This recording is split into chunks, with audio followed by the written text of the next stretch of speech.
Hello students, welcome back to IGNOU study at home. ये video DECE के students के लिए, इसमें मैं आप लोगों के साथ DECE 2 के जो इम्पोर्टेंट प्रश्न उत्तर है आपके एग्ज़ाम के लिए, उसमें मैं सारे जो प्रश्न हैं इनके आंसर आप लोगों के साथ शेयर करूँगी। अगर आप लोग इस वीडियो में जो भी प्रश्न आप लोगों के साथ देखिए, जो दिखा रखे हैं ना स्क्रीन पे मैंने, इनमें वो सारे प्रश्न आप लोगों की कवर हो जाएंगे जो एग्ज़ाम में आएंगे। और आप लोग देख सकते हो कि मैंने जो भी इंपॉर्टेंट प्रश्न उत्तर आपसे करवा रखे हैं एग्ज़ाम में, उन्हीं में से अभी तक जो भी एग्ज़ाम में उन्हीं में से आया हुआ है।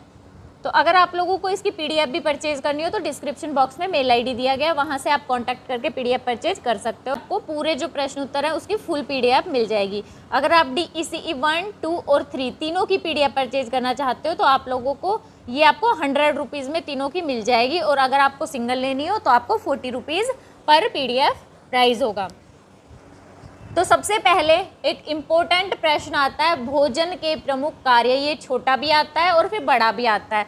छोटे में आपसे पूछा जाता है कि भोजन के प्रमुख कार्य बताइए, और बड़े में फिर क्या है, आपको जैसे 20 नंबर का दे देंगे और पूछते हैं कि भोजन के प्रमुख कार्य क्या है बताइए, और उसमें फिर आपको डिटेल में लिखना पड़ता है। भोजन क्या है? भोजन मानव जीवन की मूलभूत जरूरत है। भोजन ना केवल जीवित रहने के लिए जरूरी है, बल्कि मनुष्य को स्वस्थ रखने के साथ साथ विभिन्न कार्य करने की शक्ति भी देता है। यानी भोजन हमारे शरीर के लिए बहुत ज़्यादा जरूरी है। हमारे भोजन में अनेक अदृश्य रासायनिक तत्व होते हैं जो कि हमें स्वस्थ बनाने के लिए आवश्यक होते हैं। रासायनिक तत्व कौन कौन से होते हैं? कार्बोहाइड्रेट, वसा, विटामिन, प्रोटीन, खनिज, लवण, रेसे, पानी, ये सारे जो आवश्यक पोषक तत्व हो गए, ये सारे हमें भोजन के द्वारा ही मिलते हैं। इन पोषक तत्वों के अलावा भोजन में कुछ अपोषक तत्व भी होते हैं, जैसे प्राकृतिक रंग और गंध देने वाले पदार्थ आदि। भोजन के प्रमुख कार्य कौन कौन से हैं? पहला है शरीर क्रियात्मक कार्य, दूसरा है सामाजिक या सांस्कृतिक कार्य, और थर्ड है मनोवैज्ञानिक कार्य। शरीर क्रियात्मक, जो शरीर से संबंधित भोजन क्या क्या करता है। सामाजिक यानी समाज में भोजन का किस तरह से उपयोग या प्रयोग किया जाता है। और मनोवैज्ञानिक यानी मेंटली, जब हम मेंटली हमारा जो सिचुएशन होती है ना, तो भोजन के ऊपर किस प्रकार से वो मेंटली सिचुएशन निर्भर करती है। पहला है शरीर क्रियात्मक कार्य। हमारा शरीर भोज्य तत्वों से मिलकर बनता है। वे कार्य आंतरिक बाह्य अंगों के लिए होते हैं। ये प्रमुख कार्य हैं जो भोजन के जो प्रमुख कार्य हैं शरीर क्रियात्मक, यानी कि जो शरीर की क्रिया से संबंधित कार्य होते हैं वो फिर 2-3 भागों में बांटा गया है। पहला, शरीर में ये ऊर्जा प्रदान करते हैं। जैसे गाड़ी के इंजन को चलने के लिए ईंधन की ज़रूरत होती है, वैसे ही शरीर को गति देने के लिए भोजन की ज़रूरत पड़ती है। और भोजन से जो ऊर्जा मिलती है वो हमारे शरीर में 2 प्रकार की क्रियाएं करती है। एक होती है ऐच्छिक क्रियाएं, यानी हम जो चाहते हैं ना, हम जिनको कि हम खुद से कर सकते हैं या नहीं करना चाहें तो नहीं कर सकते हैं।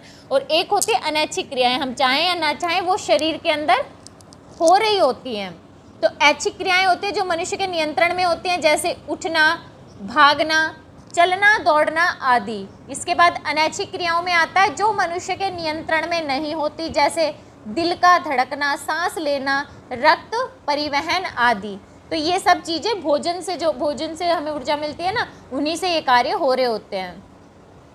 दूसरा, भोजन में शरीर का निर्माण होता है।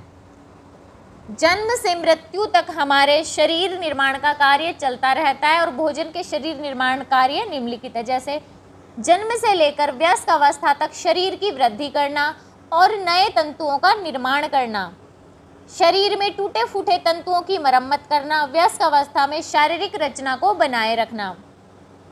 खनिज पदार्थों में फास्फोरस दांतों व अस्थियों के निर्माण में सहायक होते हैं। लोहा जो होता है वो रक्त के निर्माण में सहायता करता है, और जो आयोडीन होता है वो थायराइड ग्रंथि का निर्माण करता है, जो कि शारीरिक व मानसिक विकास में सहायक होते हैं। इसके अलावा भोजन सुरक्षा करता है। भोजन हमें रोग प्रतिरोधक क्षमता प्रदान करता है, जैसे विटामिन डी हमें रिकेट से बचाता है, और विटामिन सी हमारी आंखों को सुरक्षा प्रदान करते हैं। नेक्स्ट, भोजन हमारे शरीर को क्या नियंत्रित करता है। भोजन द्वारा हमारा शरीर अपनी क्रियाओं को नियंत्रित करना व शरीर को सुचारू रूप से चलाने में सक्षम होता है। जैसे खनिज पदार्थ क्या करते हैं, हम जब भोजन ग्रहण करेंगे उनमें कोई खनिज पदार्थ होंगे, तो वो शरीर के अंदर अम्ल व क्षार का संतुलन बनाते हैं। रक्त परिवहन, हृदय का धड़कना, रक्त का थक्का जमना आदि क्रियाओं को भी नियंत्रित करते हैं। शरीर में विटामिन जाएगा तो विटामिन उपापचयन की क्रियाओं में सहायक होते हैं। जल शरीर से हानिकारक पदार्थों को निकाल देता है और भोज्य पदार्थों के पाचन व अवशोषण में सहायता करता है। इसके अलावा जल के द्वारा शरीर का तापमान भी सामान्य रहता है। जो हमारे खाने में भोजन में रेसे होते हैं वो शरीर में मल निर्माण व मल के निष्कासन में सहायता करते हैं। पहले शरीर क्रियात्मक कार्य था, अब आ गया सामाजिक व सांस्कृतिक कार्य। सामाजिक कार्य का मतलब हो गया कि भोजन परिवार या फिर समाज का अभिन्न अंग है। अनेक सामाजिक अवसरों पर भोजन परोसा जाता है जहाँ पर सभी वर्ग, जाति, धर्म, प्रांत के लोग सब अपने अपने लोगों के साथ एकत्रित होते हैं। सभी को अपनों के साथ खाना पसंद होता है। जैसे देखा होगा ना, हमने किसी का जन्मदिन होता है तो क्या करते हैं, गेस्ट बुला लेते हैं, मेहमानों को, दोस्तों को बुला लेते हैं, अपने जो रिश्तेदार होते हैं ना, परिवार वाले, उन सबको बुला लेते हैं, तो सबको खुशी होती है एक साथ खाने में। परीक्षा में सफलता पर मिठाई बांटना आदि ये सामाजिक कार्य है भोजन के। इसके बाद आता है सांस्कृतिक कार्य। भिन्न भिन्न प्रांतों, धर्मों में भिन्न भिन्न खान पान होता है। जैसे दक्षिण भारत में इडली, डोसा, सांभर और नारियल अधिक खाया जाता है, और उत्तर भारत है वहाँ पर दाल, रोटी, छोले भटूरे आदि ज़्यादा पसंद किए जाते हैं। तो संस्कृति भी भोजन के ऊपर प्रभाव डालती है। जैसे होली पर गुंजिया बनती है, क्रिसमस पर केक बनता है, पोंगल में चावल, ईद पर मीट आदि भिन्न भिन्न संस्कृति के उदाहरण हैं। लास्ट में तीसरा होता है मनोवैज्ञानिक कार्य। शरीर के अलावा भोजन भावात्मक आवश्यकताओं को भी पूरा करता है। जैसे हमारे लिए खाना, जब माँ खाना बनाती है ना, तो माँ कोशिश करते हैं कि गरम गरम खाना खाएं, तो हम क्या करते हैं, एक की जगह 2 रोटियां भी खा लेते हैं। तो माँ द्वारा परोसा गया गरम गरम खाना उनके प्यार व स्नेह को दर्शाता है। माँ का दूध पीने से बच्चे व माँ के बीच भावात्मक संबंध बनते हैं, जो लगाव होता है। गुस्से में खाना ना खाना, खुशी में अपना मनपसंद खाना खाना या बनाना, या फिर ऐसे सारे के सारे चीज़ें मनोवैज्ञानिक कार्य ही भोजन के कहलाते हैं। एक इम्पोर्टेंट प्रश्न आपसे एग्जाम में कई बार पूछा जाता है कि स्तनपान कराने का क्या महत्व है, या इसका क्या महत्व है, या फिर पूछ सकते हैं कि स्तनपान कराना बच्चे के लिए क्यों आवश्यक है, इसके क्या लाभ हैं, ये आपसे पूछा जाता है। स्तनपान माता और नवजात शिशु के मध्य जुड़ाव का पहला चरण होता है, यानी इसी से माँ और जो शिशु होता है ना, उनके बीच लगाव स्थापित होता है। कहा जाता है कि माँ का दूध शिशु के लिए सर्वोत्तम आहार है। माँ और बच्चे के लिए स्तनपान कराने का बड़ा ही महत्व है। जैसे कि शिशु के जन्म के तुरंत बाद माँ का जो पहला दुग्ध स्त्राव होता है, वह पीला द्रव्य जो निकलता है ना, कोलेस्ट्रॉम कहलाता है। और जो कोलेस्ट्रॉम होता है ना, उसमें बहुत सारे गुण होते हैं, जैसे कि अनेक पोषक तत्वों से भरपूर होता है और उसमें जीवन रक्षक गुण भी पाए जाते हैं। इसमें कोलेस्ट्रॉल में रोग प्रतिरोधक कारक व श्वेत रक्त कणिकाएं काफ़ी मात्रा में पाई जाती हैं, और इसमें वृद्धि कारक पदार्थ भी पाए जाते हैं। इसलिए तो कहते हैं ना कि जब बच्चे, माँ का जो पहला दूध होता है, बच्चे को ज़रूर से ज़रूर पिलाना चाहिए।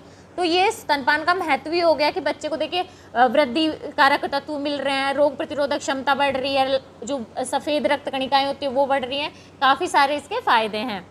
इसके अलावा माँ का दूध एक संपूर्ण व संतुलित आहार होता है। इससे बच्चे को सारे पोषक तत्व उचित मात्रा में मिल जाते हैं। माँ का दूध बच्चे के कोमल पाचन तंत्र के लिए अनुकूल होता है, क्योंकि जो माँ का दूध होता है ना, इसमें लैक्टाब्यूमिन का नाम का एक प्रोटीन पाया जाता है, और ये प्रोटीन बच्चों के लिए काफ़ी ज़रूरी होता है, और बहुत जल्दी आसानी से बच्चों का जो पाचन तंत्र है ना, इस प्रोटीन को आराम से पचा सकता है। माँ का दूध बच्चे के अंगों की परिपक्वता के लिए भी लाभदायक होता है। स्तनपान कराने से बच्चे को शुद्ध दूध मिलता है, यानी उसमें कोई मिलावट का खतरा नहीं रहता है। आर्थिक दृष्टि से भी स्तनपान का बड़ा महत्व है, क्योंकि इसके लिए माता को क्या दूध खरीद के नहीं लाना पड़ता, माता स्वयं अपना दूध बच्चे को पिला सकती है। स्तनपान के द्वारा शिशु संक्रमण और भोजन से होने वाले संक्रमणों से बचे रहते हैं, और इसके माध्यम से माता व शिशु में भावात्मक संबंध यानी लगाव को बढ़ावा मिलता है। इस प्रकार हम समझ सकते हैं कि माता व शिशु दोनों के लिए स्तनपान का बड़ा महत्व है।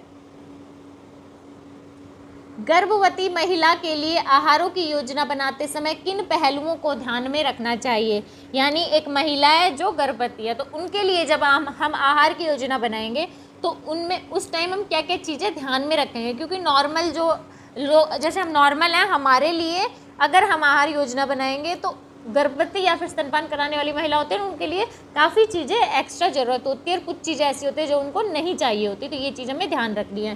तो कौन कौन सी चीज़ ध्यान में रखनी है? गर्भावस्था में एक महिला को पोषक तत्वों की अपेक्षाकृत अधिक आवश्यकता पड़ती है। संपूर्ण पोषण ना मिलने के कारण महिला को वह गर्भ में जो बच्चा होता है उसको समस्या हो सकती है और हो सकता है कि बच्चे का जन्म समय से पहले ही हो जाए या सही समय पर जन्म होने पर भी बच्चे की वृद्धि अच्छे से ना हो पाए। इसलिए जब एक गर्भवती महिला के लिए आहार योजना बनाएंगे ना तो कुछ चीज़ों को ध्यान में रखना है ताकि माँ और बच्चा होते हैं ना, पेट में गर्भ में जो बच्चा वो और माँ दोनों ही स्वस्थ रह सकें।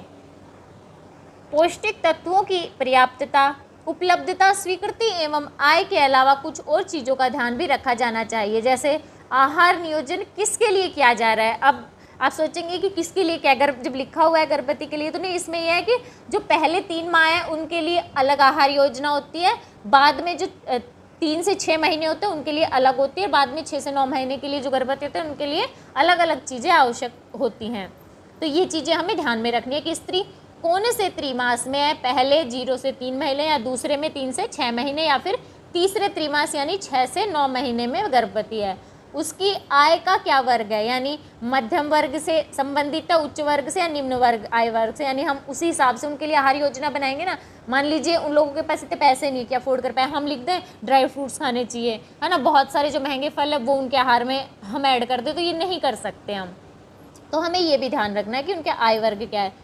तीसरा, गर्भवती स्त्री किस क्षेत्र से है, यानी उस क्षेत्र में जिन चीज़ों की उपलब्धता होगी वही पोषक तत्व हम उनके आहार में ऐड करेंगे।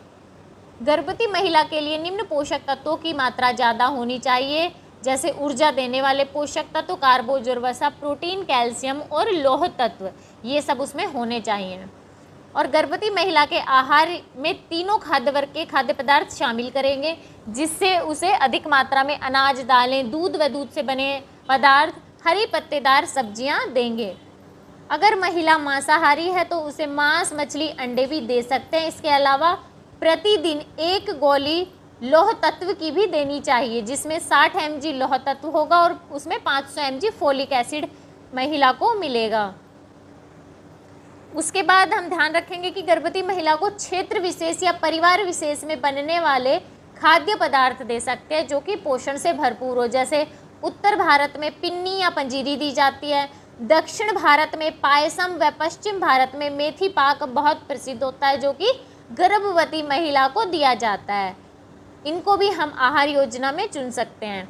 गर्भवती जो महिला होती है उसकी आहार योजना में आहार पद्धति को सुबह की चाय, सुबह का नाश्ता, दोपहर पूर्व आहार, फिर दोपहर का खाना, दोपहर बाद का आहार, शाम की चाय, रात्रि का भोजन, दूध आदि रूपों में बना सकते हैं। यानी हम एक साथ बहुत सारा ना देके थोड़ा थोड़ा पोषक तत्व महिला को पूरे दिन में दे सकते हैं।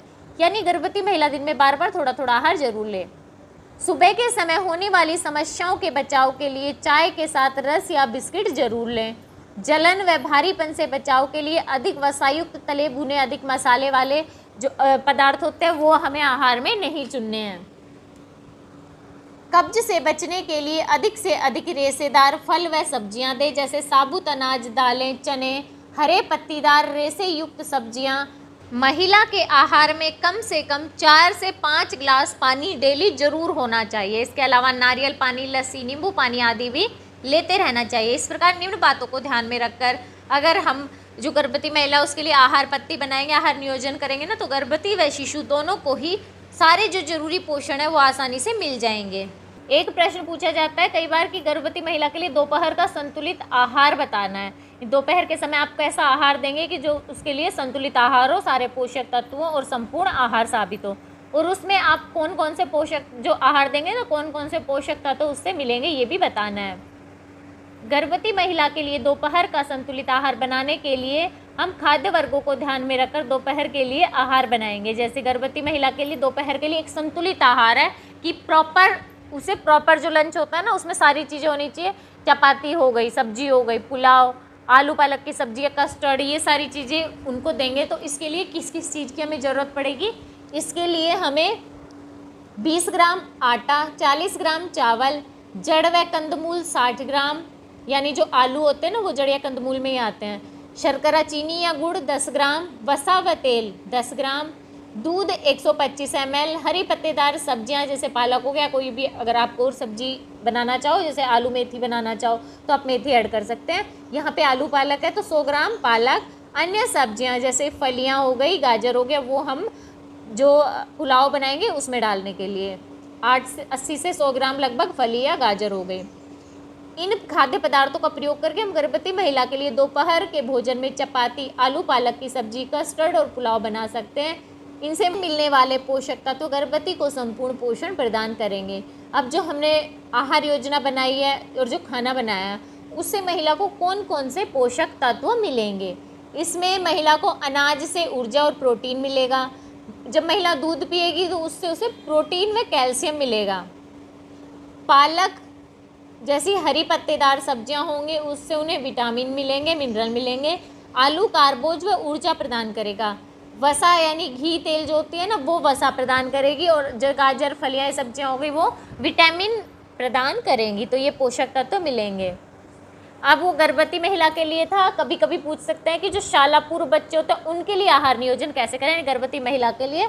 और अब पूछा है कि शालापूर्व जो बच्चे होते हैं यानी छोटे बच्चों के लिए आहार नियोजन किस तरह से करना होता है या क्या क्या चीज़ें हमें ध्यान में रखनी होती हैं। इसमें भी सेम हुआ जैसे महिला के लिए ध्यान में रखा था ना कि किन के लिए किया जा रहा है, ऐसे ही यहाँ पे भी ध्यान रखना है कि बच्चा किस आय वर्ग का है और किस क्षेत्र में रहता है। आहार नियोजन किसके लिए किया जा रहा है यानी बच्चा किस आय वर्ग का है या किस क्षेत्र में निवास करता है। इन पहलुओं के द्वारा बच्चे को आहार में उचित खाद्य पदार्थों के चुनाव में हमें मदद मिलती है। उचित खाद्य पदार्थों में बच्चे के वृद्धि एवं विकास के निम्नलिखित पोषक तत्व जरूर होने चाहिए, जैसे ऊर्जा देने वाले पोषक तत्व जैसे कि वसा और कार्बोज, protein, calcium, iron, vitamin A, ये सारे के सारे हम जो पोषक तत्व हैं ये बच्चे के खाद्य जो हम बच्चे का भोजन बनाएंगे उसमें होने चाहिए। इसके बाद किन खाद्य पदार्थों का चयन करेंगे हम बच्चे के लिए। शालापूर्व बच्चों के आहार में तीनों खाद्य वर्ग के खाद्य पदार्थ जो होते हैं वो शामिल होने चाहिए, क्योंकि इस टाइम के जो बच्चे क्या बढ़ रहे होते हैं तो उनके शरीर को बहुत ज़्यादा ऊर्जा चाहिए होती है। तो उनको शारीरिक विकास के लिए ऊर्जा, प्रोटीन, कैल्शियम, लौह तत्व, विटामिन ए सभी की ज़रूरत होती है। अतः उनके लिए अनाज, दालें, मांस, अंडा, कैल्शियम युक्त पदार्थ जैसे दूध व दूध से बने पदार्थ, हरी पत्तेदार सब्जियां आदि भोजन में उन्हें शामिल करनी चाहिए। कौन सी आहार पद्धति अपनाएं यानी बच्चों के लिए कौन सी आहार पद्धति अपनाएं भोजन के लिए। इन बच्चों के लिए नियमित आहार पद्धति अपनानी चाहिए। शालापूर्व बच्चा एक समय में अधिक नहीं खा सकता है, इसलिए कम मात्रा में थोड़ा थोड़ा अंतराल में बच्चे को खाने के लिए देना चाहिए। दिन में 3 आहार के बीच में भी कुछ आहार देना चाहिए। कौन से खाद्य पदार्थ या अल्पाहार उपयुक्त होते हैं ये चीज़ हमें ध्यान में रखनी है कि बच्चे को स्थानीय अनाज, दाल से बने व्यंजन दे सकते हैं जो भारी ना हो और बच्चे के डेली के 300 से 400 कैलोरी भी बच्चे को प्रदान कर सकते। बच्चे को जब आहार देना तो उसकी जगह आहार की जगह अल्पाहार देकर ही नहीं कि भाई हो गया होगा, जैसे हमने लंच में सैंडविच देकर सोचेंगे कि बच्चे का खाना होगा, नहीं ऐसा नहीं करना है हमें, बल्कि ये चीज़ें तो पूरक, जैसे सैंडविच हो गया पूरक आहार होता है कि भाई साथ में दे दिया। लंच में तो बच्चे को प्रॉपर लंच ही होता है, तो अल्पाहार आहार के स्थान पर ना दें, पूरक के रूप में ही रखें। अन्य चीज़ें क्या ध्यान में रख सकते हैं कि खाना खाते समय बच्चा खुश रहे और बच्चे को ऐसा खाना दे जिसको वे स्वयं उठाकर खा सकें। इससे बच्चे को खाना खाना रुचिकर लगेगा, यानी वो खुद से खाएगा, खुद की पसंद से उठाकर। बच्चों को नया खाद्य पदार्थ दे तो पहली बार में कम ही दें ताकि उनकी पसंद नापसंद का वे स्वयं निर्णय ले सकें और उन पर जोर जबरदस्ती ना करें। जो चीज़ें बच्चे को पसंद नहीं है उसे आहार में कम करने के स्थान पर अन्य रूप में देना चाहिए। जैसे अगर बच्चा दूध नहीं पीता तो दही दे सकते हैं, पनीर दे सकते हैं। बच्चे को सुबह का नाश्ता अवश्य दें और ऐसा दें जो कि पौष्टिकता से भरपूर हो। बच्चों को कम गंध वाले आहार वाले जो खाद्य पदार्थ होते हैं वो देने चाहिए, क्योंकि अधिक सुवास यानी सुगंध वाले जो खाद्य पदार्थ होते हैं बच्चों को रुचिकर नहीं लगते हैं। बच्चों को ऐसा खाना पसंद होता है जो देखने में रुचिकर लगे, इसलिए उनके लिए रंग बिरंगी सब्जियां होती हैं ना, उनका प्रयोग करना चाहिए। जैसे सैंडविच के अंदर रंग बिरंगी सब्जियां हम डाल सकते हैं, या फिर ऐसा भोजन बनाएं जो बच्चों को देखने में भी रुचिकर लगे, पसंद आए। स्वास्थ्य की संकल्पना के बारे में भी कई बार प्रश्न पूछा जाता है कि स्वास्थ्य की संकल्पना पर टिप्पणी लिखिए, या फिर समय के साथ स्वास्थ्य की संकल्पना में क्या बदलाव आया है ये स्पष्ट कीजिए। और इसके विभिन्न आयाम, यानी स्वास्थ्य की संकल्पना पूछी जा सकती है और बड़ा प्रश्न पूछेंगे तो पूछेंगे कि स्वास्थ्य के विभिन्न आयाम कौन कौन से हैं। स्वास्थ्य की संकल्पना, स्वास्थ्य को परिभाषित करना बड़ा ही कठिन कार्य है। इसी कारण समय के साथ साथ अलग अलग विचारकों, वैज्ञानिकों व संस्थानों के द्वारा स्वास्थ्य की अलग अलग परिभाषा दी जाती रही है। समय के साथ स्वास्थ्य की संकल्पना में बदलाव को हम इन परिभाषाओं के द्वारा समझ सकते हैं। जैसे वेबस्टर के अनुसार, वेबस्टर ने स्वास्थ्य के बारे में क्या कहा है कि शरीर, मन और चेतना की ओजस्वी अवस्था जिसमें समस्त शारीरिक बीमारी और दर्द के अभाव की स्थिति हो, उसे स्वास्थ्य कहा जाता है। यानी शरीर, मन और चेतना होती है ना, उसमें कोई शारीरिक बीमारी और दर्द का अभाव नहीं रहेगा तो वो स्वास्थ्य कहलाता है। ऑक्सफोर्ड इंग्लिश कोर्स के अनुसार शरीर और मन की तेजपूर्ण स्थिति ऐसी अवस्था है जिसमें समस्त शारीरिक व मानसिक कार्य समय से और पूरी क्षमता से संपादित हो रहे हों, ऐसी अवस्था को स्वास्थ्य कहते हैं। इसके अलावा विश्व स्वास्थ्य संगठन यानी WHO ने कहा है कि स्वास्थ्य संपूर्ण शारीरिक, मानसिक व सामाजिक संतुलन की अवस्था है, केवल रोग या अपंगता का अभाव नहीं। यानी अगर किसी को रोग नहीं है या फिर वो अपंग नहीं है, इसका मतलब ये नहीं है कि वो स्वस्थ है, बल्कि वो स्वस्थ जब होगा जब संपूर्ण रूप से शारीरिक, मानसिक, सामाजिक संतुलन यानी सब तरह से वो स्वस्थ दिखाई दे या फिर सब तरह से वो सुखी रहे, तो ही वो स्वस्थ कहलाएगा। स्वास्थ्य की इन तीनों परिभाषाओं के द्वारा हम स्वास्थ्य की संकल्पना में होने वाले परिवर्तनों को देख सकते हैं और स्वास्थ्य के विभिन्न आयाम निम्नलिखित हैं। पहला है शारीरिक आयाम, यानी शरीर कैसा हो कि हम अपने आप को स्वस्थ कह सकते हैं। शारीरिक रूप से स्वस्थ व्यक्ति के निम्नलिखित लक्षण होते हैं। जैसे शरीर के अंग कैसे होंगे कि अच्छा स्वास्थ्य दिखे।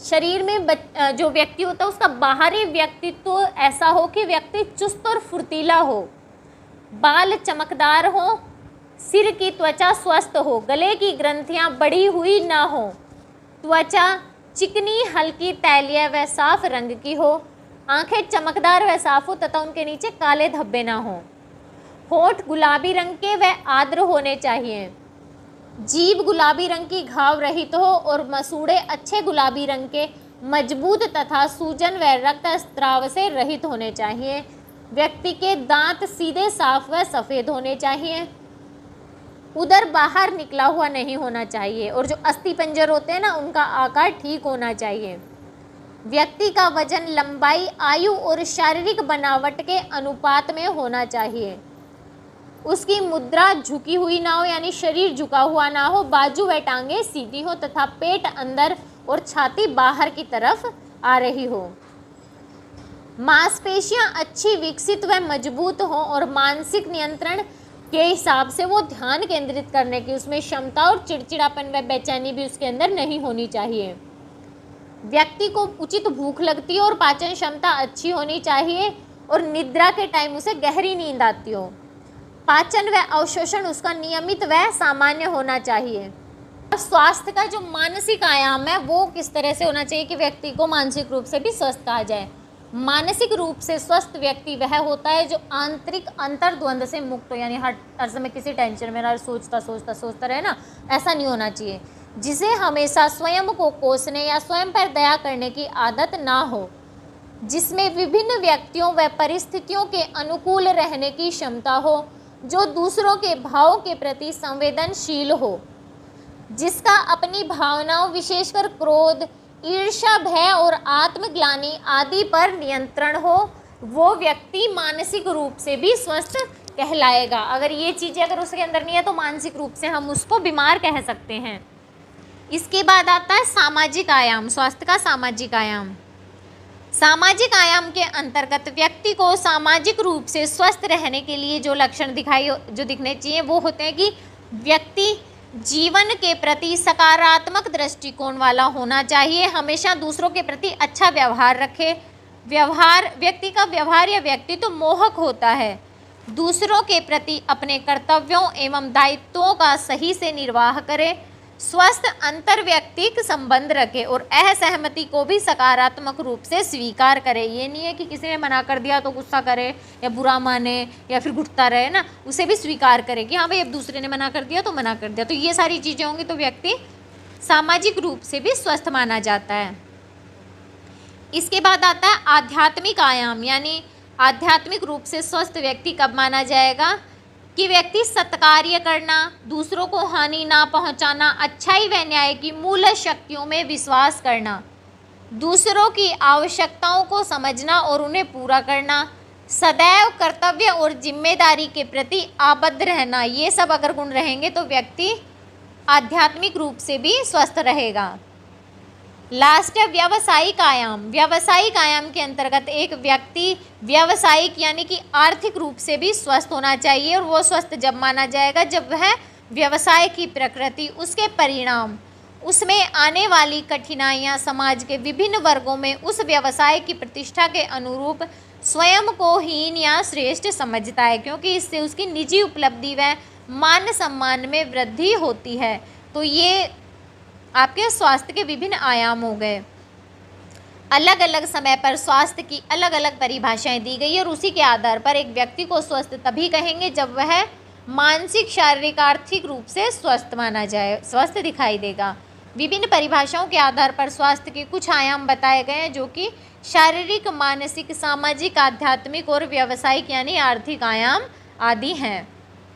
एक प्रश्न पूछा जाता है कि खाद्य वर्ग क्या है, या फिर विभिन्न खाद्य वर्ग को बताते हुए किसी एक के बारे में मतलब चर्चा कीजिए, वर्णन कीजिए, पूछा जाता है। किसी भी तरह से पूछा जाता है, मतलब खाद्य वर्ग के बारे में अगर आपसे पूछा जाए तो आप क्या लिखेंगे कि कई खाद्य पदार्थ ऐसे होते हैं जो एक ही पोषक तत्व प्रदान करते हैं और उनका काम भी लगभग एक जैसा होता है, जैसे दूध, अंडा, मांस आदि, ये सारे क्या प्रोटीन प्रदान करते हैं। तो इन्हें अलग अलग खाद्य वर्गों में हम नहीं रखेंगे, तो ये क्या प्रोटीन प्रदान करने वाले पोषक तत्व ही माने जाते हैं। अतः साथ में इनको ज़्यादा मात्रा में ग्रहण करेंगे तो और बाकी के पोषक तत्व तो जा नहीं रहे और बल्कि एक जाकर वही अधिक हो रहा है, तो ये चीज़ें नुकसान भी कर सकती हैं शरीर में, और दूसरा जो पोषक तत्व जो हम नहीं ले रहे उसकी कमी भी हो सकती है। अतः इस स्थिति में बचने के लिए खाद्य वर्गों का निर्धारण जरूरी होता है। भोजन के 3 प्रमुख जो शरीर क्रियात्मक कार्य हैं, ऊर्जा प्रदान करना, शारीरिक वृद्धि में सहायक और रोगों से बचाव व शरीर की विभिन्न क्रियाओं को सुचारू रूप से चलाना, ये भोजन के कार्य होते हैं। और जो भोजन के कार्य होते हैं ना, इन्हीं के आधार पर जो आपके खाद्य वर्ग होते हैं वो 3 भागों में बांटे गए हैं कि ऊर्जा प्रदान करने वाले खाद्य जो पदार्थ होते हैं ना वो कौन कौन से हैं। इसमें 3 वर्ग दिए गए हैं। पहला वर्ग है ऊर्जा प्रदान करने वाले खाद्य पदार्थ। इस वर्ग में ऊर्जा प्रदान करने के लिए निम्नलिखित खाद्य पदार्थ आते हैं, जैसे कार्बोज की प्रचुरता वाले पदार्थ, अनाज, जड़ व कंदमूल, और दूसरा कार्बोज की प्रचुरता वाले चीनी या गुड़ ये होने चाहिए। वसा की प्रचुरता वाले खाद्य पदार्थ जैसे वसा व तेल आदि। जो खाद्य वर्ग है, इसका पहला खाद्य वर्ग है ऊर्जा देने वाले खाद्य पदार्थ। उनके कार्य व प्रयोग निम्नलिखित हैं कि इससे कार्बोज व वसा प्राप्त होती है और अनाज में कुछ मात्रा में प्रोटीन, विटामिन व खनिज लवण भी मिल जाते हैं। घी व तेल में कुछ वसा, विलय, विटामिन मिल जाते हैं। अतः इस खाद्य वर्ग का प्रयोग मुख्यतः कार्बोज और ऊर्जा के लिए होता है। दूसरा खाद्य वर्ग है शारीरिक वृद्धि में सहायक खाद्य पदार्थ। इस वर्ग में प्रोटीन से भरपूर खाद्य पदार्थ आते हैं, जैसे कि दूध और दूध से जो भी खाद्य पदार्थ बनते हैं वो, और मांस से भी जो खाद्य पदार्थ बनते हैं वो सारे, अंडे, दालें, मछली, गिरीदार फल व तिलहन आदि शारीरिक वृद्धि में सहायक खाद्य पदार्थ माने जाते हैं। इस वर्ग का प्रयोग शरीर में प्रोटीन की कमी को पूरा करने के लिए किया जाता है। अब तीसरा खाद्य वर्ग है रोगों से बचाव व शरीर की क्रियाओं को सुचारू रूप से चलाने में सहायक खाद्य पदार्थों का वर्ग। इस वर्ग में जो पोषक तत्वों से भरपूर खाद्य पदार्थ होते हैं वो खनिज, लवण व विटामिन से परिपूर्ण खाद्य पदार्थ होते हैं, जैसे कि पहला है फल, पीले व नारंगी रंग के फल, सिट्रस फल जैसे नींबू, संतरा, मौसमी, और दूसरे जो केला, आलू बुखारा आदि फल हो गए ना, वो सारे फल होते हैं, वो आपके तीसरे खाद्य वर्ग में आते हैं।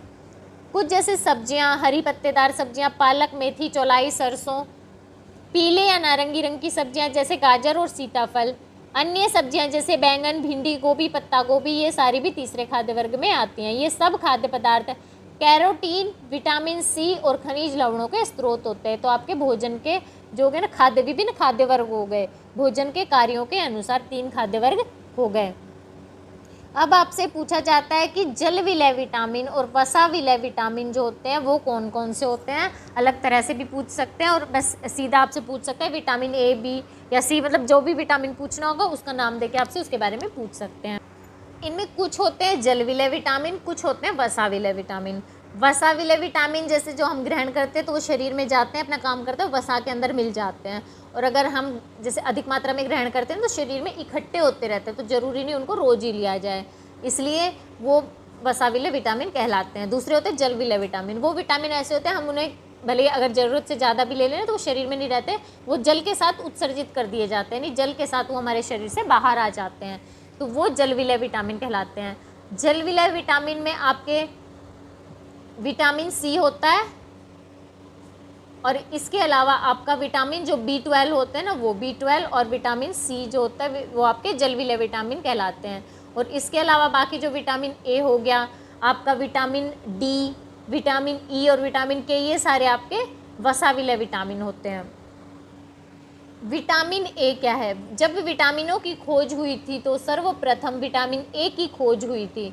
मछली के तेल व मक्खन में ऐसे वृद्धि करने वाले तत्व पाए जाते हैं जिनको वैज्ञानिकों ने विटामिन ए का नाम दिया था। और जो विटामिन ए है यह संक्रमण रोधी विटामिन भी कहलाता है, क्योंकि वह ये हमें क्या जो बीमारियां होती हैं ना उनसे लड़ने की ताकत देता है। इसमें इस विटामिन के अंदर विटामिन ए में रेटिनॉल व बीटा कैरोटीन का समावेश होता है।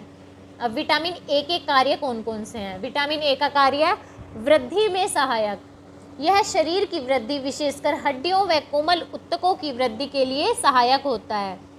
सामान्य दृष्टि बनाए रखना, विटामिन ए की कमी से आंखों में जीरोपैथेल्मिया नामक रोग हो सकता है, अतः विटामिन ए आंखों को सुरक्षा प्रदान करने के लिए काम करता है।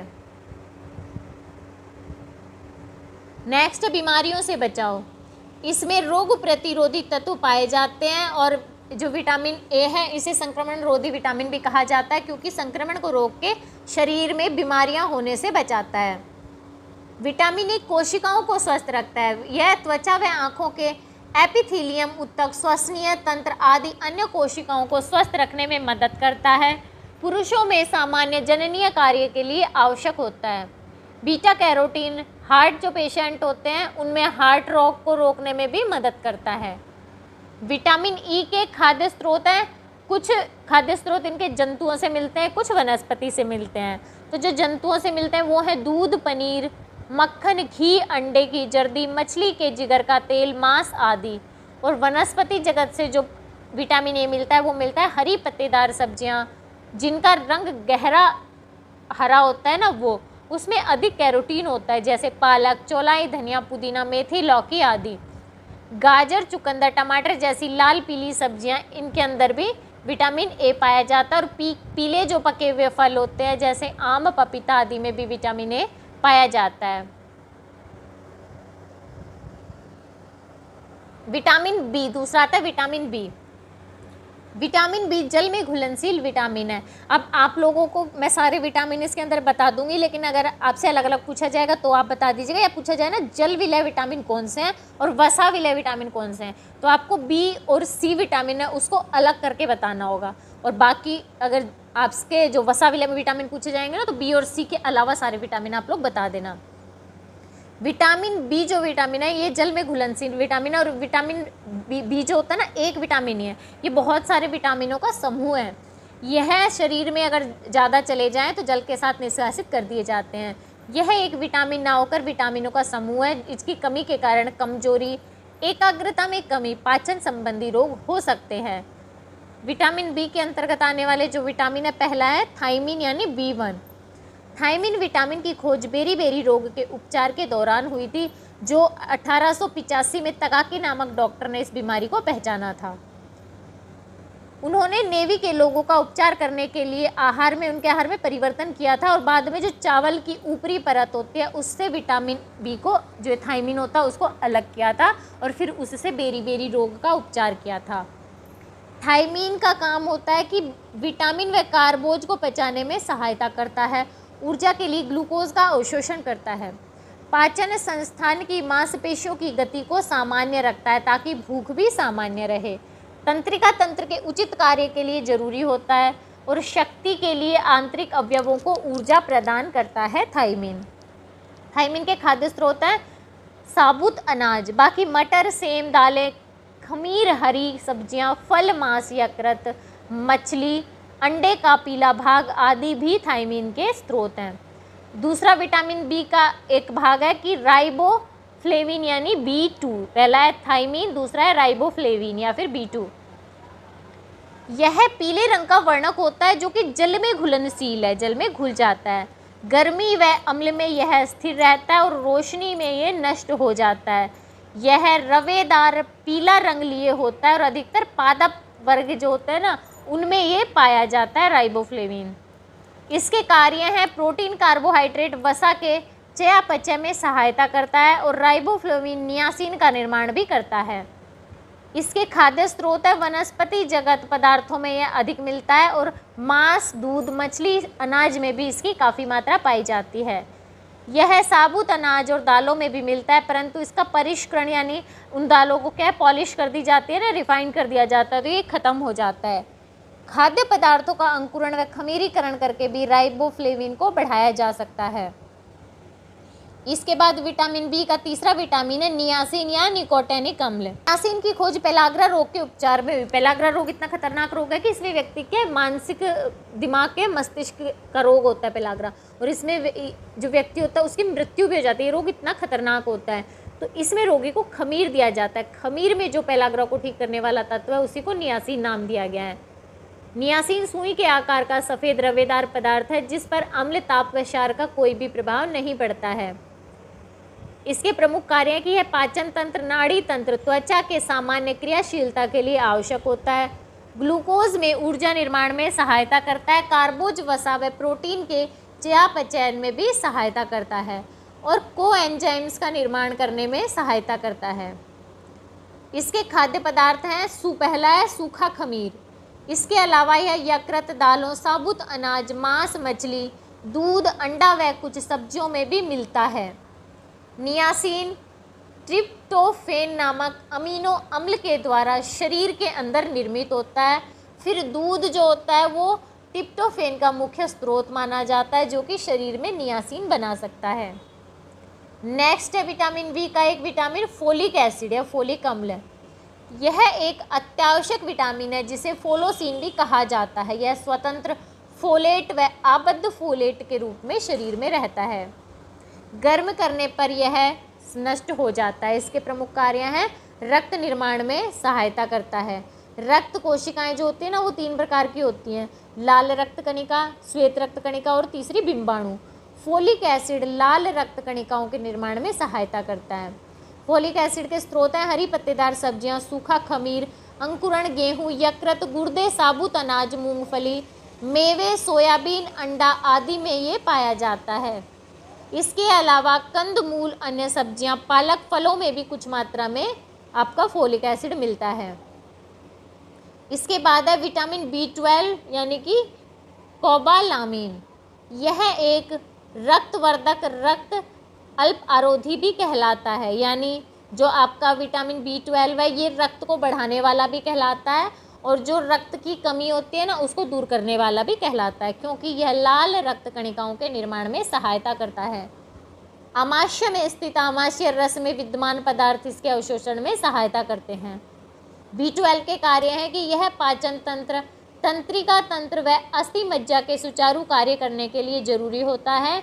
लाल रक्त कणिकाओं के निर्माण में सहायता करता है और DNA के निर्माण में भी उपयोगी होता है। B12 के स्रोत हैं कि यह अधिकतर पशुजन्य पदार्थों से मिलता है जैसे यकृत, गुर्दा, दूध, पनीर, अंडा, मांस इत्यादि। इसके अलावा झींगा, केकड़ा, महाचिंगट इसके अच्छे स्रोत हैं। विटामिन B12 वनस्पति जगत में कम ही पाया जाता है, कुछ मात्रा इसकी अलसी में मिलती है। तो ये विटामिन बी जो था उसके विटामिन बी समूह के सारे विटामिन थे। अब आता है नेक्स्ट विटामिन सी या फिर इसे एस्कॉर्बिक एसिड भी कहा जाता है। विटामिन सी जो होता है ये भी एक जल विलय विटामिन होता है। इसे फ्रेश फूड विटामिन भी कहा जाता है। यह सफ़ेद क्रिस्टल के समान होता है। स्कर्वी नामक रोग के उपचार के समय इसका आविष्कार हुआ था। स्कर्वी नामक जो रोग होता है वो अंग्रेजी नौसेना के यात्री थे ना, उनमें ज़्यादा होता था, क्योंकि पानी के बीच में ही वो कई कई महीनों तक रहते थे और उनके खाद्य जो पदार्थ होते थे उनमें हरी जो ताज़ी साग सब्जियाँ होती हैं ना, उनका अभाव था। लंबी समुद्री यात्रा के दौरान यह रोग हो जाता था और रोगी की मृत्यु भी हो जाती थी। अतः इसके उपचार के लिए नींबू, संतरा या अन्य सिट्रस जो फल होते हैं उनसे विटामिन सी के क्रिस्टल अलग किए गए और स्कर्वी का इलाज किया गया था। और जो आपका विटामिन सी होता है वो ताप पर जल्दी नष्ट हो जाता है। विटामिन सी के कार्य हैं कि यह दांत, अस्थियों और रक्त वाहिनियों की दीवारों को स्वस्थ रखता है, घाव को भरने में सहायता करता है, यह आंत के द्वारा लौह के अवशोषण में सहायता करता है, शरीर की रोग प्रतिरोधक क्षमता को बढ़ाता है। इसके अलावा विभिन्न कोशिकाओं को जोड़ने वाले पदार्थ कोलेजन का भी निर्माण विटामिन सी ही करता है। हमारे शरीर में भोजन में उपस्थित जो कई प्रकार के पोषक तत्व होते हैं ना, वो नष्ट ना हो जाए उसके लिए भी विटामिन सी कार्यरत रहता है। विटामिन सी के खाद्य स्रोत हैं ताजे खट्टे फल व सब्जियों में सबसे अधिक विटामिन सी पाया जाता है, जैसे अमरूद, आंवला, संतरा, नींबू, अनानास, पत्ता गोभी, आम, पपीता, टमाटर, पालक, धनिया, मूली के पत्ते इत्यादि इनमें विटामिन सी काफ़ी मात्रा में पाया जाता है। इसके अलावा यह अनाज दालों में भी अंकुरण व खमीरीकरण के द्वारा बढ़ाया जा सकता है। अनाज दालों में क्या है, विटामिन बी और विटामिन सी कम होता है, तो इसके लिए हम क्या कर सकते हैं, उनका अंकुरण या खमीरीकरण कर सकते हैं। पशुजन्य पदार्थ जैसे मांस, मछली, दूध, पोल्ट्री, अंडों आदि में विटामिन सी बहुत कम मात्रा में पाया जाता है। विटामिन सी के बाद आता है विटामिन डी। विटामिन डी था उसका आविष्कार हुआ था जब रिकेट्स नामक बीमारी हो गई थी ना, तो उसके इलाज के लिए चला था। जब रिकेट्स नामक बीमारी के इलाज के दौरान कॉड मछली के तेल का प्रयोग किया गया, तब इस तेल में जो मौजूद तत्व था उसे वैज्ञानिकों ने विटामिन डी नाम दिया था। विटामिन डी सूर्य के प्रकाश के द्वारा हमारी त्वचा के नीचे स्थित एक पदार्थ से बनता है। सूर्य से मिलने के कारण जो विटामिन डी, इसे सनशाइन विटामिन भी कहा जाता है। विटामिन डी के कार्य हैं कि यह कैल्शियम और फास्फोरस के चयापचय में सहायता करता है, हड्डी दांतों के निर्माण में सहायक होता है और हड्डी और दांतों को मजबूत बनाता है। रक्त में कैल्शियम व फास्फोरस की मात्रा को नियंत्रित करता है और शारीरिक वृद्धि में भी सहायता करता है। विटामिन डी के प्रमुख स्रोत हैं, पहला है सूर्य का प्रकाश, यानी जो विटामिन डी होता है वो हमारी त्वचा में अधिक मात्रा में, अगर जो आपका डिहाइड्रो कोलेस्ट्रॉल होता है ना, उसके ऊपर सूर्य की जो अल्ट्रावायलेट किरणें पड़ती हैं वो पड़ती हैं, तो हमारे शरीर में विटामिन डी बनता है। अतः इसे सनशाइन विटामिन भी कहा जाता है। विटामिन डी के लिए खाद्य पदार्थों पर निर्भर नहीं रहना पड़ता, क्योंकि ये विटामिन डी हमें धूप से ही मिल जाता है। प्रदूषण व काली त्वचा अल्ट्रावायलेट किरणों को छान देती है, इसलिए जो निग्रो लोग होते हैं ना, उनमें विटामिन डी कम बनता है। आहार कौन कौन से आहार से विटामिन डी मिलता है? वनस्पति खाद्य पदार्थों में विटामिन डी कम पाया जाता है, परंतु जंतु उद्गम पदार्थों से यह मिलता है, जैसे दूध, मक्खन, अंडा, यकृत, मछली वसा, मछली के जिगर का तेल आदि से विटामिन डी मिलता है। कई बार दूध, मार्जारिन और जो वनस्पति जगत से जो चीज़ें प्राप्त होती है और जो शिशु का भोजन होता है उनमें कृत्रिम रूप से भी विटामिन डी डाला जाता है। नेक्स्ट है विटामिन ई। विटामिन ई मनुष्य व जंतुओं सभी में प्रजनन संस्थान की क्रियाशीलता के लिए जरूरी होता है। इसके आंतरिक भित्ति में अवशोषित होने के लिए वसा व लवणों की जरूरत होती है। विटामिन ई के कार्य हैं कि पहला प्रमुख कार्य असंतृप्त वसा अम्लों विटामिन ए व सी को सुरक्षा प्रदान करता है। फिर चाहे शरीर में हो या फिर भोजन में हो, विटामिन ए और सी जो विटामिन ई है इनको बचाए रखता है। पेशियों के विकास में सहायता करता है। धमनी कला काठिन्य के होने वाले कोरोनरी रोग की रोकथाम करता है। इससे हृदय सूल बर्जर रोग, रेनाल्ड्स आदि रोगों का इलाज होता है और कैंसर से रोकता है। वृद्धावस्था को देर तक रोकता है। विटामिन ई यकृत, पेशी व शरीर के अंदर जो वसा होती है ना उसके रूप में इकट्ठा हो जाता है। और जो विटामिन ई है यह पुरुषों में बंधुत्व को रोकता है, स्त्रियों में अबॉर्शन जो बार बार होते हैं ना उसको होने से रोकता है, यानी सामान्य जनन क्रियाओं में सहायता करता है। असंतृप्त वसीय अम्लों के ऑक्सीकरण को रोकता है, कोशिकाओं में दृढ़ता व अखंडता को बनाए रखता है। विटामिन ई किस चीज़ों से मिलता है? विटामिन ई अधिकतर खाद्य वर्ग में पाया जाता है, जैसे वनस्पति तेल, मछली के जिगर का तेल, अंकुरित अनाज, चने, गहरी हरे पत्ते वाली सब्जियां, काष्ठ फल जो आपके हो गए जैसे नाशपाती टाइट जो फल होते हैं उस टाइप के, काष्ठ फल, फलियां, सूरजमुखी के बीज, बिनोला, सोयाबीन, दूध, मक्खन व अंडे की जर्दी में विटामिन ई मिलता है। इसके बाद लास्ट विटामिन है विटामिन के। विटामिन के एक पीले रंग का पदार्थ है जो ताप से तो अप्रभावित रहता है, परंतु सूर्य का जब प्रत्यक्ष ताप आता है ना तो वो तुरंत नष्ट हो जाता है। वैज्ञानिक अध्ययनों में यह पता चला है कि यह रक्त स्राव को होने से रोककर रक्त का थक्का जमाने में सहायता करता है, अतः इसे रक्त का थक्का जमाने वाला विटामिन भी कहा जाता है। रक्त का थक्का जमाने वाला विटामिन कौन सा विटामिन होता है? विटामिन के। इसके प्रमुख कार्य हैं, यह यकृत में प्रोथ्रोम्बिन नामक प्रोटीन बनाता है जो रक्त को जमने में मदद करता है, रक्त स्राव को रोकता है, इसमें रक्त का थक्का जमाने में मदद मिलती है। विटामिन के स्रोत है गहरे हरे रंग की पत्तियों वाली सब्जियों में अधिक पाया जाता है। इसके अलावा यह पत्ता गोभी, सोयाबीन, दूध, फल, अंडे आदि में भी मिलता है। गाय के दूध में प्रति लीटर 60 माइक्रोग्राम विटामिन होता है, जबकि माँ के दूध में 15 माइक्रोग्राम विटामिन के पाया जाता है। यह विटामिन सामान्य आंतरिक जीवाणुओं की क्रियाओं के द्वारा बड़ी आंत में बनता है। लंबे समय तक किसी भी एंटीबायोटिक का अगर हम सेवन करेंगे तो विटामिन के होता है हमारे शरीर में कम हो जाता है। तो ये आपके विटामिन थे। इसके बाद आता है प्रोटीन। प्रोटीन क्या है? प्रोटीन शब्द सर्वप्रथम 1938 में वैज्ञानिक मूल्डर ने खोजा था। प्रोटीन का जो शब्द का निर्माण किसने किया था? 1938 में मूल्डर ने। प्रोटीन शब्द का जन्म ग्रीक भाषा के प्रोटियोज शब्द से हुआ है, जिसका मतलब है पहले आने वाला। प्रोटीन का मतलब है पहले आने वाला। प्रोटीन की अधिकांश मात्रा मांसपेशीय ऊतकों में पाई जाती है, बाकी शेष मात्रा हमारे रक्त, अस्थि, दांत, त्वचा, नाखून, बाल व अन्य कोमल ऊतकों में पाई जाती है। प्रोटीन के जो काम होते हैं, प्रमुख कार्य निम्नलिखित है। पहला, शरीर की वृद्धि एवं विकास के लिए प्रोटीन उपयोगी होता है। भ्रूणावस्था से प्रौढ़ावस्था तक शरीर के अंदर जो वृद्धि और विकास चल रहा होता है ना, उसके लिए प्रोटीन जरूरी होता है। शरीर की क्षतिपूर्ति एवं रखरखाव में उपयोगी होता है। प्रोटीन के द्वारा हमारे शरीर की जो कोशिकाओं के अंदर टूट फूट चल रही होती है ना, वो अपने आप ही प्रोटीन ठीक कर रहा होता है शरीर के अंदर। हमारे शरीर में निरंतर कोशिकाओं की टूट फूट होती रहती है। प्रोटीन इनकी मरम्मत का काम करता रहता है और नए तंतुओं का निर्माण करता है। अगर हमें कोई चोट लग जाए, कहीं से जल जाए, रक्त बहने लगे, तो इसके लिए प्रोटीन की ज़रूरत पड़ती है। शरीर क्या फिर इनको ठीक करता है ना, तो उसके लिए प्रोटीन से ही ठीक करता है।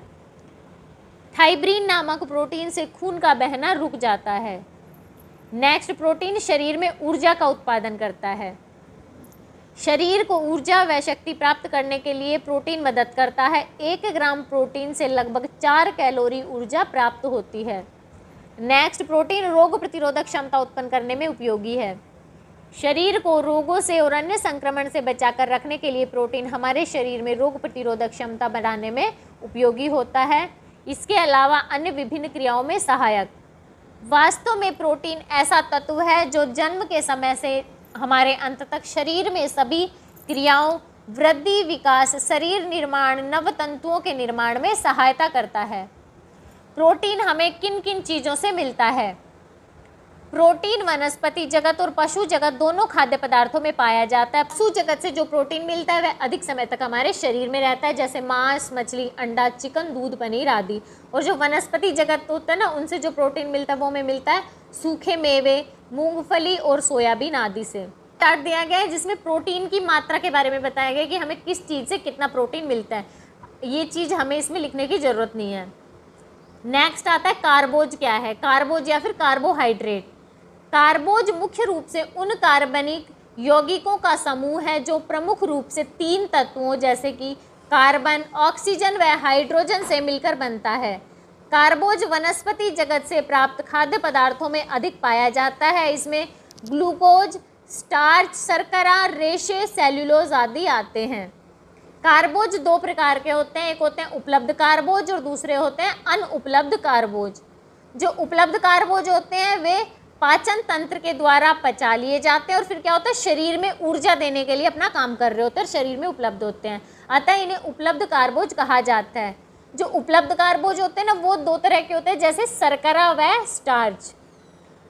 आपके उपलब्ध कार्बोज के जो स्रोत होते हैं वो होते हैं अनाज, मिलेट यानी जो मोटे अनाज होते हैं ना वो हो गए, कुछ फल, जड़, कंदमूल आदि, मीठे पदार्थ जैसे शहद, चीनी, गुड़ आदि होते हैं ना, ये आपके उपलब्ध कार्बोज के स्रोत होते हैं। आपका उपलब्ध कार्बोज क्या कार्य करता है? उपलब्ध कार्बोज काम करता है ऊर्जा प्रदान करता है, प्रोटीन को अन्य कार्य के लिए मुक्त करता है, यानी प्रोटीन हमारे शरीर को क्या है, जो चीज़ें दे रहा होता है ना, तो अगर हमारे शरीर में कार्बोज नहीं आएंगे तो जो कार्बोज का काम होता है ना वो भी फिर प्रोटीन को करना पड़ता है, इसलिए प्रोटीन को वो बचा के रखता है अन्य कार्य के लिए। कैल्शियम के अवशोषण में सहायता करता है और वसा के उपयोग में भी सहायता करता है। पाचन संस्थान को स्वस्थ बनाए रखता है, रोगों से सुरक्षा प्रदान करता है और भोजन को स्वाद भी प्रदान करता है कार्बोज। इसके बाद आता है अनुपलब्ध कार्बोज। पहले थे उपलब्ध कार्बोज, बाद में आए अनुपलब्ध कार्बोज। ये कार्बोज रेशों से प्राप्त होते हैं, इससे शरीर पर कोई अधिक पोषक, शरीर को कोई ज़्यादा पोषक तत्व नहीं मिलते हैं, लेकिन क्या ये शरीर में फिर भी ज़रूरी होते हैं, क्योंकि शरीर में पाचन तंत्र में ये जाके पचते नहीं हैं और मल के द्वारा निष्कासित कर दिए जाते हैं। फिर भी ये शरीर को सुचारू रूप से चलाने के लिए ज़रूरी होते हैं। जो आपके अनुपलब्ध कार्बोज होते हैं इनको नियामक पदार्थ भी कहा जाता है। अब जो आपके अनुपलब्ध कार्बोज जो होते हैं, जो शरीर में जाते हैं और आपकी जो शरीर की क्रियाएं होती हैं ना कुछ, उनको सुचारू रूप से चलाने के लिए सहायता करते हैं। इनके प्रमुख कार्य होते हैं भूख को शांत करना, पहला काम है भूख को शांत करना, दूसरा होता है मल के निष्कासन में सहायता करना, तीसरा कारण है इसका प्रमुख प्रयोग कार्य हो गया कि प्रमुख बीमारियों से रोकथाम करना। अब आपके जो अनुपलब्ध कार्बोज है वो किस किस चीज़ों में पाए जाते हैं, जैसे यह कार्बोज अनाज, दालों की ऊपरी परत व रेशे में मिलता है, जैसे कि गेहूं, आटा, साबुत दालें, राजमा, लोबिया आदि में आपका अनुपलब्ध कार्बोज पाया जाता है। तो ये आपका कार्बोज हो गया। इसके बाद एक आता है आयोडीन। आयोडीन हमारे शरीर के लिए अति आवश्यक खनिज है। यह लघु पोषकों का एक वर्ग है और इसका रासायनिक प्रतीक आई है। मानव शरीर में लगभग 50 mg आयोडीन होता है, जिसमें से सबसे ज़्यादा भाग 10 से 15 mg लगभग जो आपकी थायरोग्लोबिन, जो गल ग्रंथि यानी थायराइड ग्रंथि जो होती है उसके अंदर पाया जाता है। आपका जो आयोडीन होता है उसके प्रमुख कार्य निम्नलिखित हैं कि यह सामान्य वृद्धि, शारीरिक एवं मानसिक विकास के लिए अति आवश्यक है। थायराइड ग्रंथि को सामान्य रूप से कार्य करने के योग्य बनाता है ताकि गलगंड ना बने, यानी किसी के देखा ना गले के पास ऐसे आगे से निकला हुआ होता है बहुत सारे, ये पुरुषों में ज़्यादा पाया जाता है ये वाला। आयोडीन थायराइड ग्रंथि के हार्मोन्स जैसे थायरॉक्सिन टी व ट्राई आयोडीथायरोनिन के बनने के लिए भी जरूरी होता है। ये शरीर में चयापचयी कार्यों व शरीर के तापमान को नियंत्रित करने के लिए आवश्यक होता है। इसमें क्रमशः 4:3 में आयोडीन पाया जाता है। आयोडीन के प्रमुख स्रोत कौन कौन से होते हैं? तटवर्ती इलाकों में उगाई जाने वाली सब्जियों में आयोडीन अधिक मात्रा में मिलता है क्योंकि यहाँ की मिट्टी में आयोडीन होता है। पशुजन्य खाद्य पदार्थ जैसे अंडा, दूध व दूध से बने पदार्थ, मांस में आयोडीन की मात्रा उनके द्वारा ग्रहण आयोडीन की मात्रा पर निर्भर करती है। समुद्री खाद्य पदार्थ जैसे मछली, शंख, मीन आदि इसके अच्छे स्रोत हैं। तो ये आयोडीन हो गया। आयोडीन के बाद फिर एक आपका जरूरी पोषक तत्व होता है कैल्शियम यानी Ca। कैल्शियम चांदी के समान धात्विक तत्व है जिसका प्रतीक Ca है।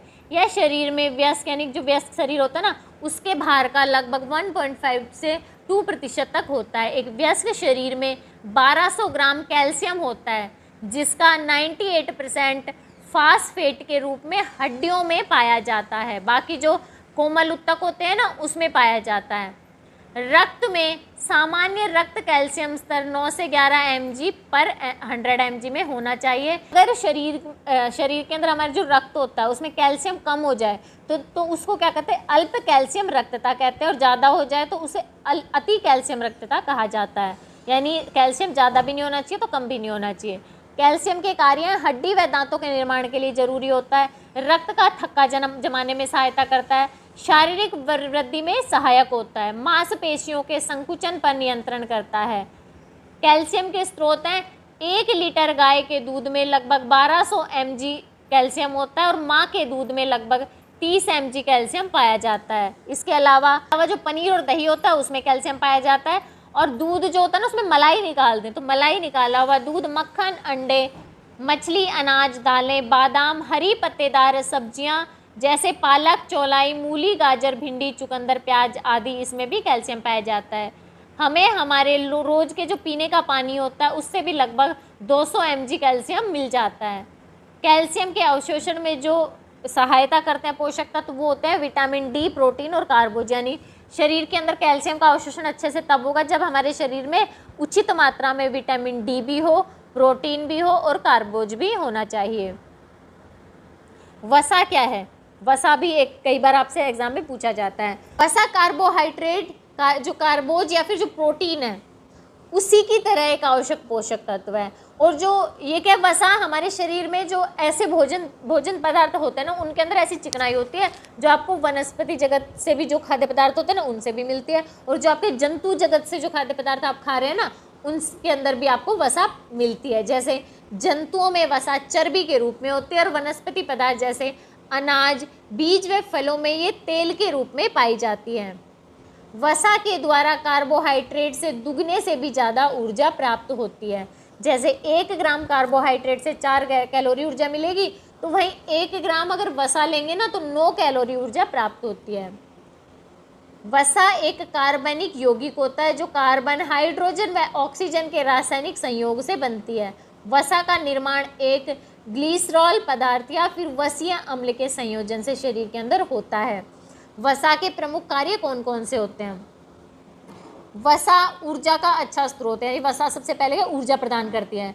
वसा ऊर्जा का एक महत्वपूर्ण स्रोत है। 1 ग्राम वसा से हमारे शरीर को लगभग 9 कैलोरी ऊर्जा प्राप्त हो जाती है। नेक्स्ट, वसा शरीर का तापमान नियंत्रित करती है। हमारी त्वचा के नीचे वसा की एक सामान्य परत रहती है जिसके कारण हमारे शरीर का तापमान बाह्य वातावरणीय प्रभाव से नियंत्रित बना रहता है। इसके बाद वसा किस किस चीज़ से मिलती है? वसा हमें पशुजन्य जो खाद्य स्रोत होते हैं वो दूध से बने पदार्थ, मांस, मछली, अंडे का पीला भाग इससे मिलती है। और जो वनस्पति जगत से अलसी, सरसों, तिल, मूंगफली, बिनोला, सूखे मेवे, इन सब में भी, और जो कुछ बीज होते हैं ना तेल वाले, उन सब में भी वसा पाई जाती है। तो ये आपका वसा हो गया, ये आपके सारे पोषक तत्व थे। अब एक प्रश्न आपसे पूछा जाता है, स्वास्थ्य व बीमारी का अनुक्रम बताइए। यानी स्वास्थ्य और बीमारी किस तरह से एक दूसरे को प्रभावित करते हैं। अधिकतर लोग सकारात्मक स्वास्थ्य को एक आदर्श स्थिति के रूप में ना देखकर उसके स्थान पर जैविक रूप में सामान्य स्थिति के रूप में देखते हैं। उन्हें लगता है ना कि कोई व्यक्ति स्वस्थ है तो तुरंत ही स्वस्थ है। ऐसा नहीं है कि वो धीरे धीरे स्वस्थ हुआ है या अभी भी बीमार नहीं है, या कोई बीमार है तो कभी भी स्वस्थ था ही नहीं। ये चीज़ नहीं होनी चाहिए। यानी वो जो वो स्थिति है ना जैविक रूप से देखते, स्वस्थ है तो स्वस्थ है, बीमार है तो बीमारी है। परंतु वास्तव में ऐसा नहीं होता है, क्योंकि जो व्यक्ति हमें बाहर से देखने में स्वस्थ व सामान्य नजर आए, हो सकता है कि उसे अन्य कोई समस्या हो जो आंतरिक हो, यानी जो हमें नहीं दिखाई दे रही, हमें वो स्वस्थ लग रहा है, लेकिन हो सकता है ना अंदरूनी उसको कोई समस्या हो सकती हो।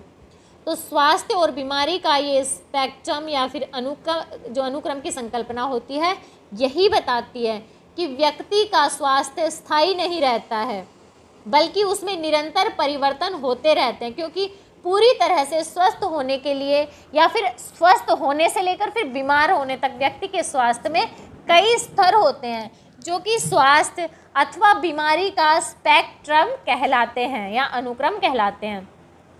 अब जो ये स्तर होते हैं कौन कौन से होते हैं, जैसे कि हम देख रहे होते हैं सकारात्मक स्वास्थ्य किसी का है तो ये कैसे हुआ है। जरूरी नहीं कि अभी सकारात्मक स्वास्थ्य है तो उसके लिए उससे पहले शायद उसका बेहतर स्वास्थ्य था, फिर उससे पहले उसको कोई रोग नहीं था, उससे पहले उसको फिर रोग है पर लक्षण नहीं थे, फिर उसको अल्प स्तर की बीमारी थी, फिर गंभीर स्तर की बीमारी हुई। ये चीज़ें उसे हो सकती हैं। अब ये उल्टा भी हो सकता है, ये सीधा भी हो सकता है। यानी हमें किसी को देख रहे होते हैं कि गंभीर स्तर की किसी में बीमारी है तो इसका मतलब ये थोड़ी कभी स्वस्थ ही नहीं था। अभी गंभीर है, पहले वो अल्प थी, फिर उसको रोग था पर पता नहीं था, फिर कोई रोग नहीं था, अच्छा स्वास्थ्य था, ये भी हो सकता है। तो यही स्वास्थ्य व बीमारी का अनुक्रम कहलाता है। इस अनुक्रम में एक सिरे पर WHO द्वारा वर्णित सकारात्मक स्वास्थ्य की स्थिति है, तो दूसरे सिरे पर गंभीर रोग की स्थिति होती है। इसके साथ ही अच्छे स्वास्थ्य से अस्वस्थता की ओर परिवर्तन धीरे धीरे या अचानक से हो सकता है, और इसी प्रकार बीमारी के बाद भी व्यक्ति को स्वस्थ होने में समय लगता है। अतः हम मान सकते हैं कि स्वास्थ्य एक बार में स्थायी रूप से प्राप्त होने वाली स्थिति नहीं होती, बल्कि जो स्वास्थ्य होता है वो परिवर्तनशील होता है। यानी आज जो व्यक्ति स्वस्थ है कल बीमार हो सकता है, जो आज जो बीमार है वो कल स्वस्थ हो सकता है। यानी कि स्वास्थ्य एक सापेक्षिक संकल्पना है, तभी तो आज जो व्यक्ति स्वस्थ है कल अस्वस्थ हो सकता है, आज जो अस्वस्थ है वो कल स्वस्थ हो सकता है। यही बात स्वास्थ्य व बीमारी का स्पेक्ट्रम या फिर अनुक्रम कहलाती है। एक प्रश्न आपसे पूछा जाता है कि वृद्धि अनुवीक्षण क्या है। वृद्धि अनुवीक्षण का अर्थ होता है वृद्धि पर निगरानी रखना, यानी वृद्धि हो रही है नहीं हो रही है तो कितनी हो रही है, ये वृद्धि अनुवीक्षण कहलाता है। इसके ऊपर निगरानी रखना, यानी बच्चे की वृद्धि पर नियमित रूप से निगरानी रखना। अतः एक निर्धारित समय में या उस दौरान बच्चे के भार में जो परिवर्तन होते हैं वो उसके ऊपर हम जब निगरानी रखते हैं तो उस चीज़ को वृद्धि अनुवीक्षण कहते हैं। वृद्धि अनुवीक्षण के अंतर्गत नियमित रूप से भार लेना, भार को ग्राफ पर अंकित करना और बच्चे के वृद्धि परिवर्तन का विश्लेषण करना आता है। इससे मिले परिणामों के द्वारा माँ को उचित सलाह देकर व उपचार के तरीके बताकर अनुवर्ती कार्यवाही भी की जा सकती है। समन्वित बाल विकास सेवा कार्यक्रम के अंतर्गत जो वृद्धि अनुवीक्षण होता है वो किसे कहा जाता है, वो कहलाता है कि वृद्धि अनुवीक्षण वृद्धि का नियमित रूप से मापन है, जिससे माता पिता अपने बच्चे में वृद्धि के होने या ना होने का पता कर सकते हैं, यानी वृद्धि हो रही है नहीं हो रही है, और उसे स्वस्थ रखने के लिए उचित व व्यावहारिक सलाह या निर्देश प्राप्त कर सकते हैं। यानी वृद्धि अनुवीक्षण के द्वारा क्या करते हैं कि बच्चों में वृद्धि हो रही है नहीं हो रही इस चीज़ का पता चलता है, और फिर उसके लिए अगर कोई बीमारी है तो उसके लिए हम प्रयास कर सकते हैं कि वो चीज़ कम हो जाए उसमें। वृद्धि अनुवीक्षण छोटे बच्चों में बार बार होने वाले रोग या संक्रमण की पहचान के लिए अति आवश्यक होती है, और इसके रिकॉर्ड के लिए वृद्धि चार्ट का प्रयोग किया जाता है। जो वृद्धि चार्ट होता है उसमें क्या किया जाता है, बच्चे का जो वजन होता है ना उसको आयु के अनुसार अंकित किया जाता है, तो उससे हमें पता चल जाता है कि ये वजन मानक स्तर पर है या फिर नहीं है। वृद्धि अनुवीक्षण में समय समय पर बच्चे के भार में आए परिवर्तनों को अंकित करना व व्याख्यायित करने के लिए जिस साधन का उपयोग किया जाता है उस साधन को वृद्धि चार्ट कहा जाता है। तो ये वीडियो काफ़ी लंबा हो गया, इसमें कुछ बचे हुए जो प्रश्न है उसके लिए मैं दूसरा वीडियो लेके आऊँगी। आई होप ये वीडियो आप लोगों के लिए यूज़फुल रहा हो। अगर वीडियो आप लोगों के लिए यूज़फुल रहा हो तो प्लीज़ वीडियो को लाइक, चैनल को सब्सक्राइब जरूर कीजिए। मिलते हैं अगले वीडियो में कुछ नए इन्फॉर्मेशन के साथ।